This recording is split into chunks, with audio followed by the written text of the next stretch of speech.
Lep pozdrav vsem na drugem predavanju seminarja obvladovanja uporabniške izkušnje, katerega smo pripravili skupaj z Evo. Najprej to, da preverimo, itak imamo še nekaj časa, da se ljudje zberete.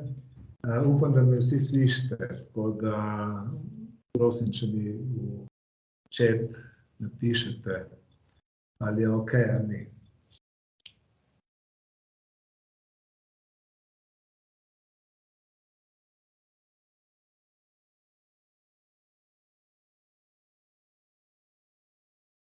Ok, super. Potem slišite in vidite. No, bomo počakali še kakšno minutko, preden začnemo. Ful dobro je, da ta prvi test, da vse dela, je šel čez.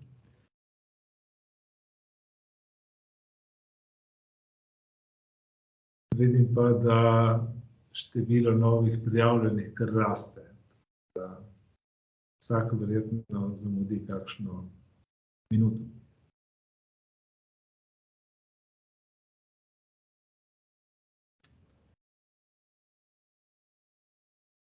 Eva je zadnjič imela odlično predavanje o tem, kako uporabiti umetno inteligenco pri spletni prodaji, tako da vsi, ki mogoče niste poslušali njenega predavanja, seveda lahko si ogledate posnetek na spletni strani. Danes bo nekaj manj o umetni inteligenci, ampak tudi danes ne bo šlo brez umetne inteligence. Pravzaprav se zdi v zadnjih mesecih, da je ta AI postala neka magična beseda, ki pravzaprav gre v vse pore našega življenja in dela in postaja vse pomembnejša. Glede na pričakovan razvoj računalnikov bo verjetno to najpomembnejše, kako se bomo znali pogovarjati z umetno inteligenco. Bolj, ko bo ta komunikacija potekala z strani upraviteljev spletnih trgovin, s prodajalci in tako dalje, potem več bomo seveda dobili boljši feedback, bomo dobili, lažje bomo razumeli, kaj narediti in lažje vodili svoje spletne trgovine. Smo na začetku, tako kot je že Eva zadnjič povedala, tudi to danes na videz se ne zdijo neki čudeži, kar boste slišali, ampak je izredno pomemben korak naprej. Boljše je, da začnete umetno inteligenco uporabljati prej kot kasneje, ker bo razkorak sicer mogoče prevelik in se bo pravzaprav težko privaditi na te novosti. Ok, zdaj nas je že kar nekaj, bom začel, 5 minut je minilo za uvod.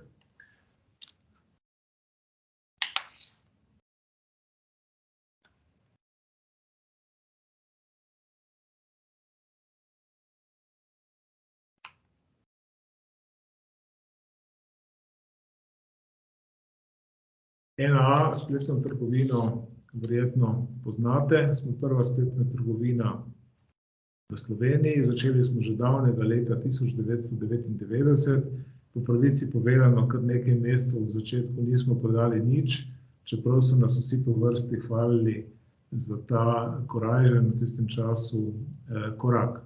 No, danes smo največja spletna trgovina v Sloveniji. Če pogledamo ponudbo, imamo več kot 400.000 izdelkov. Podjetje od samega začetka in še vedno danes vodim jaz, Aleš Domjan. Seveda mi pa pri tem pomaga ekipa programerjev, marketing menedžerjev, oblikovalcev, vsega živega. Zadnje čase, tako kot sem rekel, tudi strokovnjakov za umetno inteligenco. Moram reči, da sem po nekaj letih, ko je razvoj spletne prodaje pravzaprav postal neka rutina, zdaj spet skoraj otročje vesel. Reklo bi se, da smo vsi v firmi dobili neko novo igračko, ki je ta trenutek mogoče res igračka, ampak ker vemo, kaj nas čaka v naslednjih letih, pravzaprav vemo, da je to zelo resno orodje, kateremu posvečamo vso pozornost. In ja, veseli smo, ko hitro vidimo rezultate, kaj vse se da s temi stvarmi narediti. Če začnem pri tej uporabniški podpori, verjetno se vsak od nas, ki začne prodajati preko spleta, začne spraševati, ali in koliko naj bo na voljo svojim kupcem tudi preko, ne vem, četa, telefona, maila in vsega ostalega. Tukaj na ekranu vidimo nekaj možnosti, v ozadju je seveda Facebookov menedžer, danes je tukaj še WhatsApp, telefonska številka, mislim sploh chat. V literaturi in na netu boste najdli ogromno člankov, ki govorijo o tem, kako vam chat ali katerakoli dostopnost prodajnega osebja povečuje prodajo. In za marsikatero dejavnost to tudi velja. Sam se po vseh teh letih nagibam k temu, da pravzaprav mora spletno prodajo opraviti spletna trgovina sam. Da je enostavno število teh kanalov, ki jih tukaj vidimo, preveliko, da bi ga obvladovali. Če naredim eno primerjavo za začetka, torej leta 2000, ko smo začeli prodajati,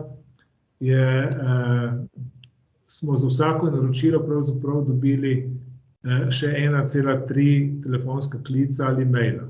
Mogoče se zdi to smešno, takrat je bilo to nekaj posebno običajnega. Že takoj na začetku smo imeli brezplačno telefonsko številko 080 in ljudje so oddali naročilo in čez 10 sekund je brezplačna telefonska številka zvonila in kupec je vprašal, veste, kar sem oddal naročilo, ali ste ga dobili? Seveda smo dobili, saj ste dobili potrdilo po mailu, res, ja. Se pravi, to brezplačno telefonsko številko smo takoj zelo hitro ukinili, ker pravzaprav je 90% telefonskih klicev, ki smo nanjo prejeli, bilo tega tipa. Ali ste prejeli moje naročilo? Vseeno potem v nadaljevanju smo se poskušali z vsem živim, z formami, z chatom. Sam sem pravzaprav na 1A nikoli nismo na veliko uvedli WhatsAppa, ampak sodeloval sem kar z nekaj spletnimi trgovinami v tujini kot svetovalec in v marsikateri smo v času, ko je WhatsApp prišel ven, odkrili, da izredno pospešuje prodajo ali pa vrača kupce nazaj v trgovino. Kasneje sem imel nekaj primerov, ker se je podobno dogajalo z podjetji, ki so izboljšali komunikacijo preko Instagrama, ampak pošteno povedano, nekako vsaj sam si ne predstavljam, da je trgovina res, čeprav spletna, ves čas odprta tudi za ljudmi, ki so kupcem na voljo 24 ur na dan. Torej, hudič vseh teh paralelnih komunikacijskih kanalov je, da rabite en software, ki potem to vse obvladuje, da date na isto točko, da pride vedno do pravih ljudi v podjetju in seveda, da tudi ste na voljo recimo enkrat ob 2 ali pa 3 zjutraj.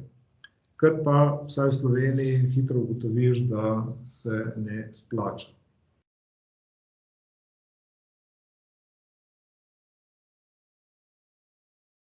Zato danes smo daleč od tega, da bi imeli vse te komunikacijske kanale na voljo. Zadevo smo maksimalno poenostavili in šli na pravzaprav samo en kanal.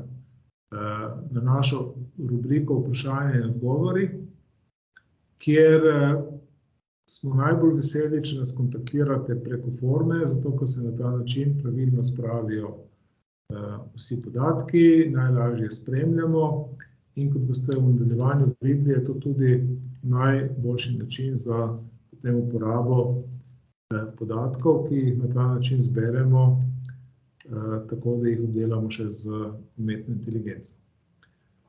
Ja, najslabša zadeva je pravzaprav nam se izkazala telefon. Telefon je super, ko lahko na hitro nekaj odgovoriš, če pa ne, pa je že komplicirano. Tako da ja, danes lahko rečem, da nekako na poti v neko bodočnost je pravzaprav pisna komunikacija vsaj za naslednjih nekaj let najpomembnejša. Ko bomo lahko delovali na podoben način tudi govor, bomo seveda verjetno prišartali tudi mi na govor.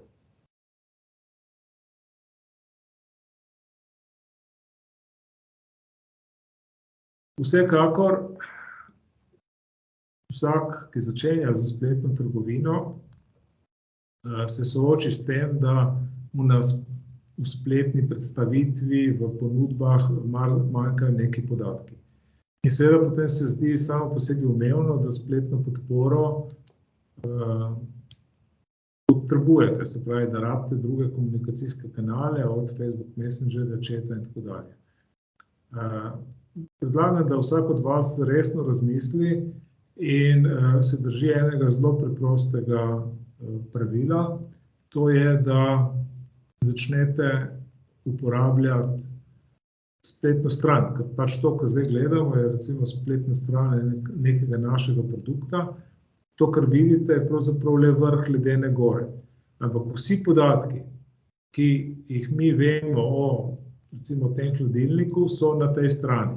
Torej, teoretično lahko nekdo od vas pokliče po telefonu, pa vpraša, koliko litrov ima ta hladilnik, ali ga lahko nesem tam, ali bo šel v dvigalo, ki je visoko, ne vem, samo 1,80 m ali kaj podobnega. Ampak ljudje, ki bodo na naši strani, bodo tudi te podatke pobrali iz te spletne strani. Torej, če želite zmanjšati število telefonskih klicev vaših kupcev, enostavno je rešitev zelo preprosta. Čim več podatkov dajte na spletno stran izdelka oziroma tudi potem v druge spremljajoče spletne strani. Na začetku sem vam rekel, da smo leta 2000 pravzaprav imeli 1,3 osebna kontakta na en nakup. Torej, bili smo spletna trgovina, ki pravzaprav smo mi takrat rekli, prodajala zraven še osebno, ker so ljudje prišli osebno k nam dvigant, pa še preko telefona in podobno. Mogoče se zdi to danes smešno, ampak takrat, če ste prebrali kaj, pogledali zgodovino, boste tudi zgodbe iz Amazon.com lahko našli, v katerih razlagajo, kako so jih na samem začetku, v prvih letih klicali ljudje iz recimo Bolgarije, iz celega sveta in spraševali, kako sploh plačati, zato ker recimo niso imeli kreditne kartice, kako so plačali tam, oziroma kako so se pravzaprav tudi na Amazonu v začetku marsikaj pogovarjali po telefonu. No, ni nobena skrivnost, da danes Amazon na 1000 naročil ima samo še 2 kontakta. Torej, 1000 ljudi, ki opravi nakup na Amazonu, od 1000 ljudi, ki opravijo nakup na Amazonu, sta samo še 2 osebi, ki potrebujeta nek osebni stik preko e-maila, kontaktnega obrazca ali na nek drug način. Na NAA je teh ljudi še vedno precej. V zadnjem času smo na številki okrog 130 na 1000, torej 13 na 100 ali 13%. Tako gledano je to sicer več kot 10-krat manj kot 20 let nazaj, ko smo začenjali, ampak še vedno ta potreba po ljudeh, ki podpirajo prodajo, se meni zdi preveč in seveda delamo v firmi na temu, da bi bilo tega še manj. Pravzaprav smo skozi to spreminjanje vsega iz neke zgodbe, mi smo pa boljši od ostalih, zato ker takrat, kadar gre kaj narobe, kadar ljudem nekaj ni jasno, ko potrebujejo pomoč, smo rekli, imamo mi res na voljo eno prijazno ekipo, ki je tukaj pripravljena prisluhniti in čim boljš odgovoriti.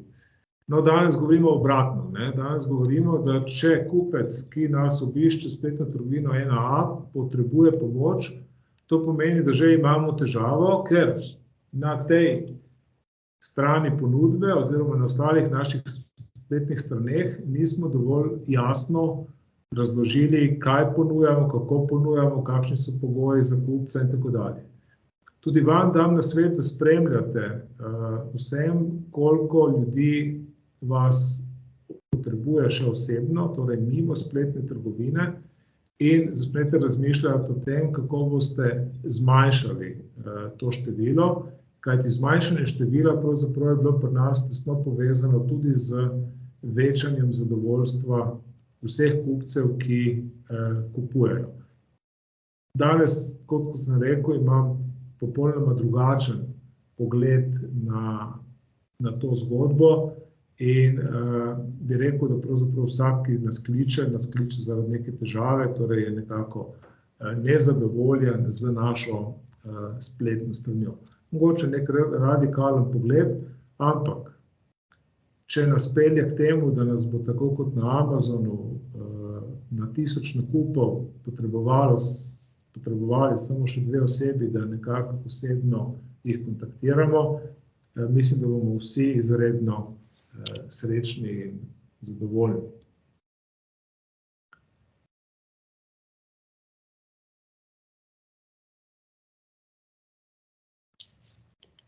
Ne samo, da spletna stran, verjetno ste vsi navajeni, recimo tukaj sem pobral ene slike z Instagrama, pravzaprav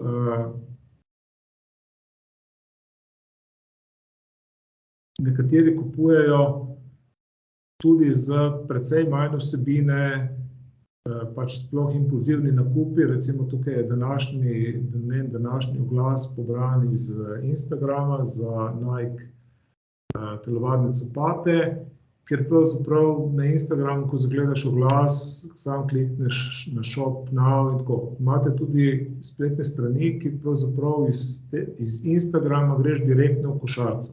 Ok, tukaj je še vedno šlo na neko spletno stran, da si lahko malo podatkov o tem čevlju si pogledal in ga potem šele dal v košarico. Ampak ta zgodba, da bi nekdo razmišljal, da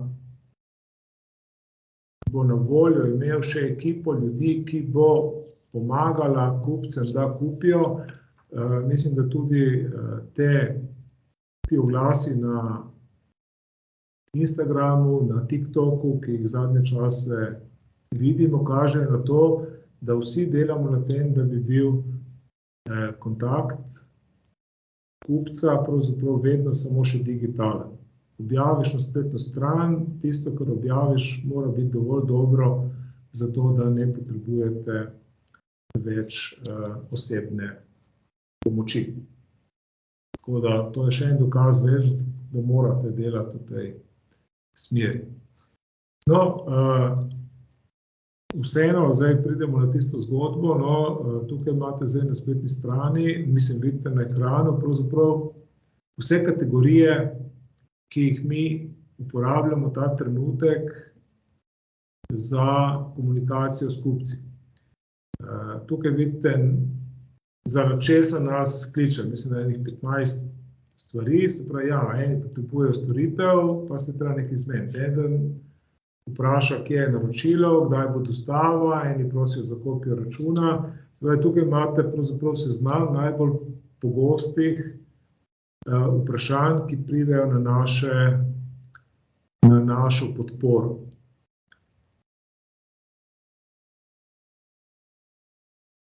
Če vas vprašam, katero vprašanje je najpogostejše, boste verjetno vsi imeli enako izkušnjo. Torej, kdaj dobim naročilo? Ali takoj, se pravi, veliko kupcev, čeprav oddaji naročila že piše dobavni rok in tako dalje, če jim date možnost, da pokliče po telefonu, pošljejo mail, pravzaprav v roku pol ure po oddaji naročila, kliče, bom jaz to res dobil čez 2 dni, a se lahko pripravim, tako pač eni rečejo, bodo ostali doma in tako dalje. Torej, to vprašanje je v NAA skozi dolgo časa predstavljalo več kot polovico razlogov, zakaj so nas ljudje kontaktirali. In drugo je seveda še slabše, ko pride do zamude.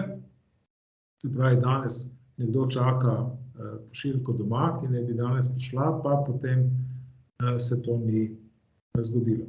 Tako da to vprašanje je bilo eno najpomembnejših ves čas in nam je pravzaprav delalo veliko težav.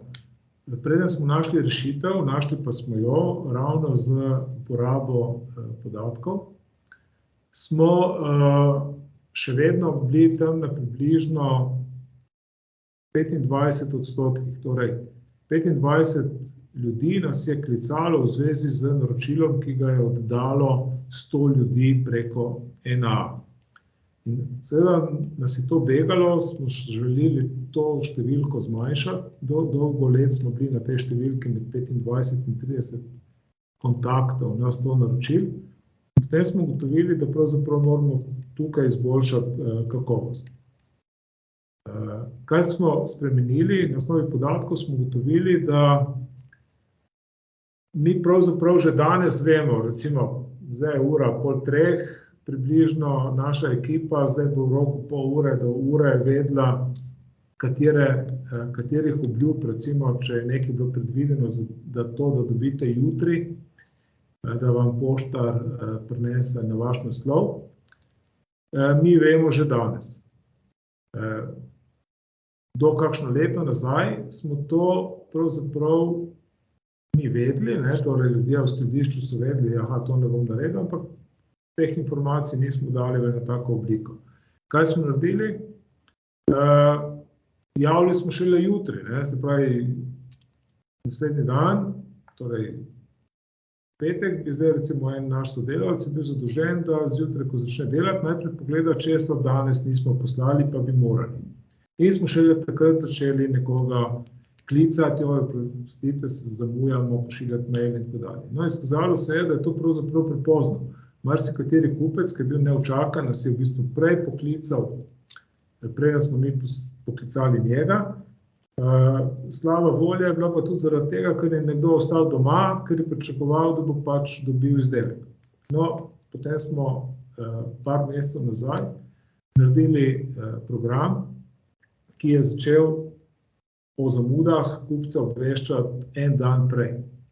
In to se je izkazalo kot nora rešitev, s katero smo dejansko praktično čez noč razpolovili število kontaktov na 100 naročil. In to je tisti ključni korak, da smo prišli na približno 13 kontaktov, danes na 100 naročil. Če pogledate tukaj na dnu te slike, imate zdaj en tak primer, kako to izgleda v našem informacijskem sistemu. Vidite, da smo v zgodovini zbrali že 252.000, to je 252.000 vprašanj kupcev, odkar uporabljamo ta sistem, ki so razvrščena bila vsa v ta sistem. In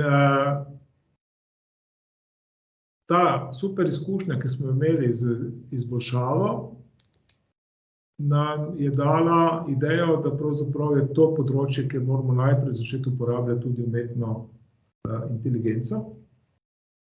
In kaj smo naredili? Če si predstavljate, da je teh 15 kategorij, zanima me nekaj, kje je servis, zanima reklamacija in tako dalje, tako, čisto v začetku, precej let nazaj, smo pričakovali, da kupci, ki pridejo na našo spletno stran in oddajo obrazec z vprašanjem, da bodo oni sami napisali nekaj, zanima me to pa to, in izbrali kategorijo vprašanja.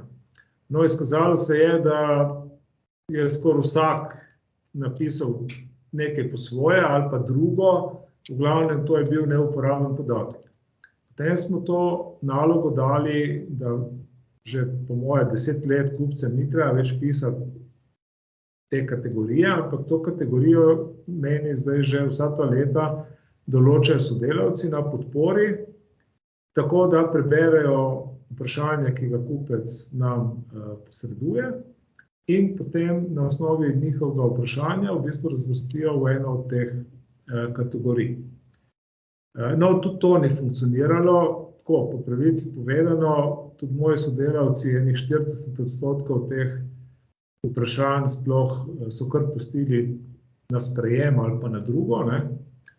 Torej jih niso razvrščali, zato ker se jim je zdelo nesmiselno, prehitro, je šlo hitro čez. Enih 30% so jih pa tudi sami kiksali, ne, se pravi, take stvari so simple, prosim za kopijo računa, to ni kiksno skoraj nobeden. Recimo reklamacija sprejete pošiljke ali pa prijava stvarne napake ali pa vračilo izdelka, no to se je že začelo mešati. In tukaj smo se znašli pred enim super izzivom, kako uporabiti umetno inteligenco. Ko sem se začel s programerji pogovarjati o tem, so pogledali bazo teh 252.000 in so rekli, da ta baza je totalno neuporabna. Oni so mi povedali, 40% sploh ni razvrščenih, pa tudi stvari, ki so razvrščene, so napačno razvrščene in tukaj umetna inteligenca nima kaj delati. Jaz se tudi malo zdaj seveda s tem ukvarjam, sem rekel, ne, ni res, ne. Ravno to je zdaj pravi trenutek, da uporabim umetno inteligenco, ker mi kot ljudje ne moremo tega problema rešiti. In smo se zadeve rešili tako, rekel sem programerjem, naredite najprej, poglejte recimo dogodek, prosim za kopijo računa in poglejte, koliko rečete, naredite tako program umetne inteligenci, da vam bo najdel, kjeri so pravi, kjeri niso.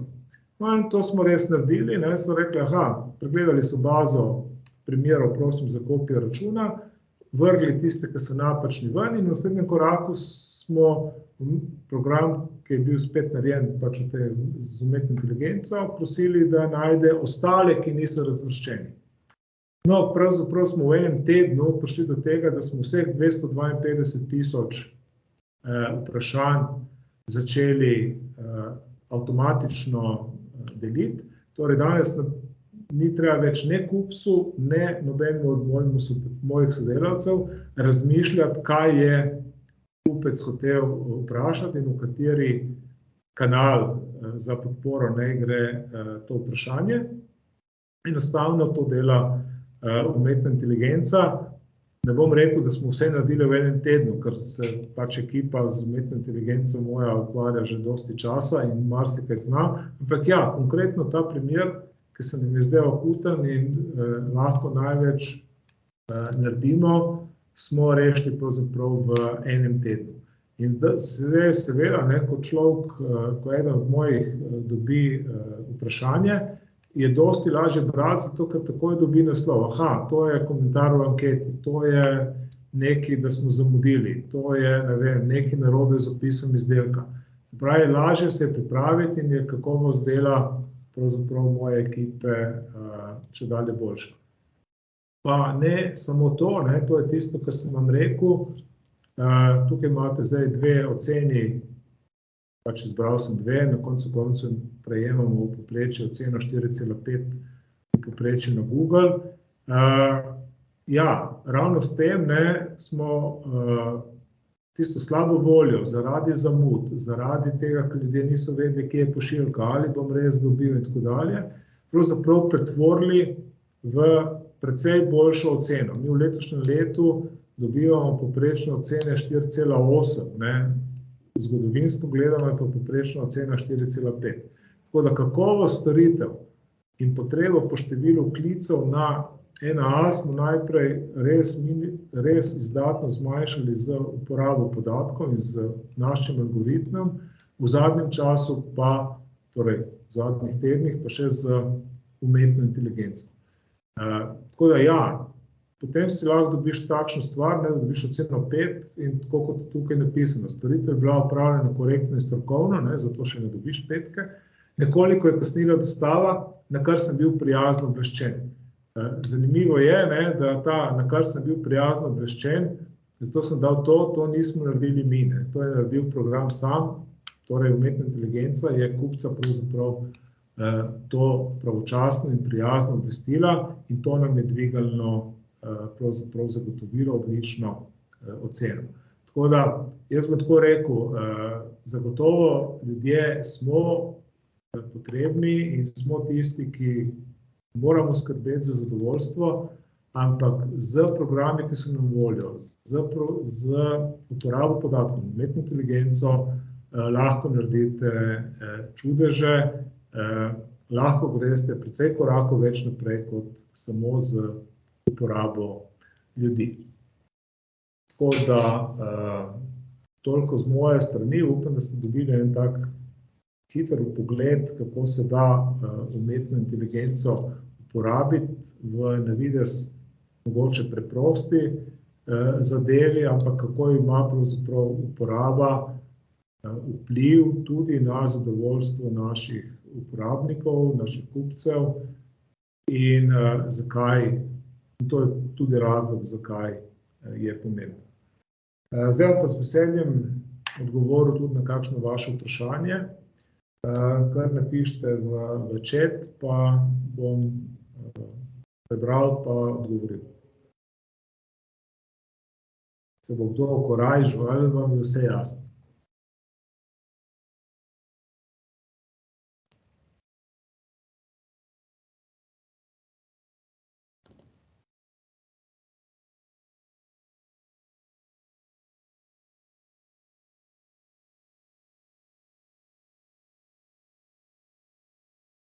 Prvo vprašanje, ali vidim v prihodnosti še potrebo po support oddelkov, ali bo vse zmogla umetna inteligenca. Umetna inteligenca bo zmogla večino dogodkov. Če tako rečem, nikoli ne bo zmogla vsega. Vedno se bodo dogajale stvari, ker potrebujete ljudi. Tisto, kar mi vsa ta leta delamo v ekipi, pravimo, da bolj kot rastemo, več kot prodamo, je zelo pomembno, da za to ne potrebujemo vse več ljudi. Tako da ja, na začetku smo recimo vsako naročilo pregledali ljudje, torej danes se ljudje ukvarjamo z mogoče 5% naročil, pa potem seveda s temi, ki nas pokličejo. Tako da vedno bodo neki mejni primeri, kjer boš rabil ljudi. Ampak ja, rabil boš vrhunske ljudi. To mogoče zdaj tako malo zgleda, da imaš v klicnih centrih pa to ene ljudi, ki so tako, da ne potrebujejo izobrazbe in tako. Jaz mislim, da bo izredno velika potreba po ljudeh, ki imajo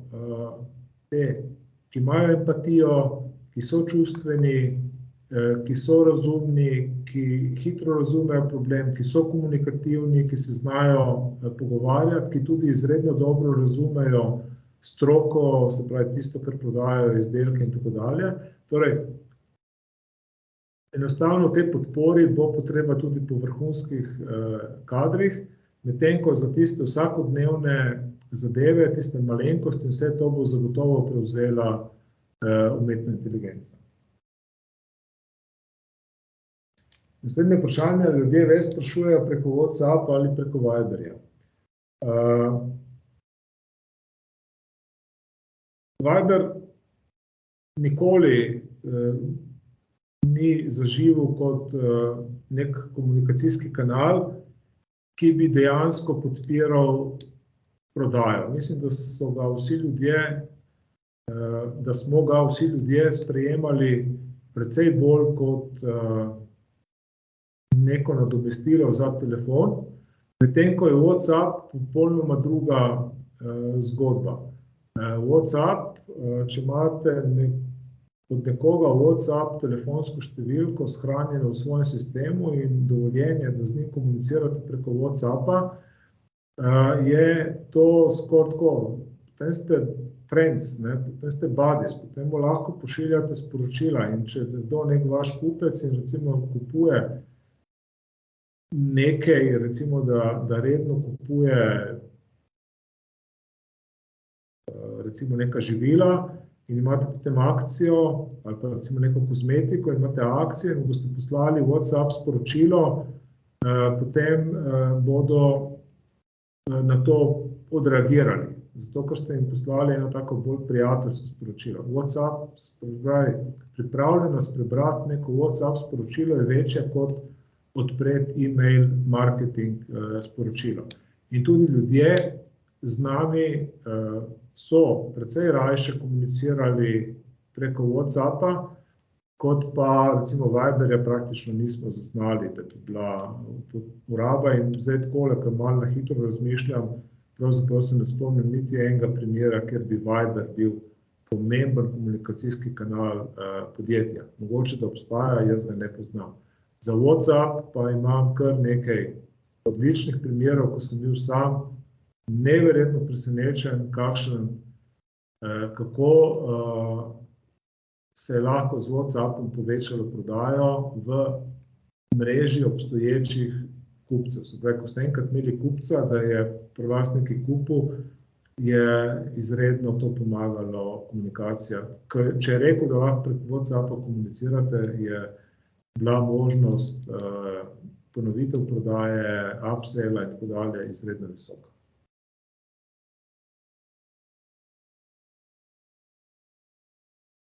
Še kakšno vprašanje? Ni jih, časa ste sicer imeli kar dost. No, sicer na koncu smo se kar nekaj razgovorili, očitno govorim predolgo. Hvala vsem za udeležbo. Se vidimo v torek. V torek predava Eva. Tema bo spet zanimiva. Kot sem rekel, tudi njeno prejšnje predavanje, prvo predavanje uvodno je bilo izredno zanimivo. Zvedeli boste v njem še več o umetni inteligenci. Do konca vas pa čaka tudi še nekaj zelo zanimivih predavanj. Drug teden sta res dve novi zanimivi predavanji. Vse so nekako povezane z umetno inteligenco in kako ga dejansko uporabiti v tem, kako čim več prodati, kako spoznati kupce in tako dalje. Hvala za udeležbo, še enkrat, se vidimo.